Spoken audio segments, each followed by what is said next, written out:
fièvre au meeting du Parti communiste. La tension est montée d'un cran après l'accord entre Verts et socialistes pour les élections régionales. Le parti accepte mal de passer derrière les écologistes en nombre de sièges gagnables. Du coup, Marie-Georges Buffet semble résignée à un cavalier seul du PC au premier tour.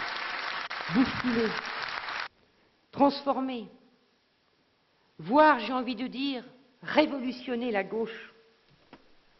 On va me dire, vous n'êtes pas un peu fous, les communistes, avec votre score? Eh bien non, nous ne plions pas boutique.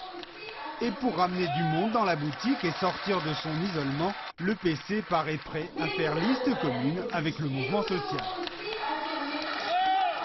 Ainsi, la première à l'applaudimètre hier a été Clémentine Autain, proche de Patrick Braouzek, promoteur de l'appel pour une alternative citoyenne. Mon problème n'est pas de sauver la place du colonel Fabien, il faut être bien clair. Le problème est de construire un projet politique qui soit ni dans la contestation pure stérile et donc dans le cartel LOLCR, ni d'un autre côté dans une gestionnite aiguë de ceux qui ont renoncé à changer vraiment la vie et à s'opposer au libéralisme.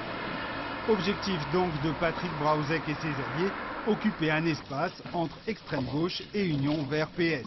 Un pari risqué car à moins de 5%, pas d'élus au conseil régional.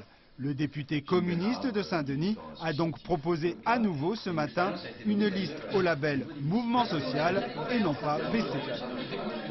Si le Parti communiste est intéressé par cette démarche, il faudra qu'il soit très clair, c'est-à-dire qu'il sera un élément parmi d'autres et il acceptera de co-partager justement l'élaboration des contenus, de co-élaborer la liste.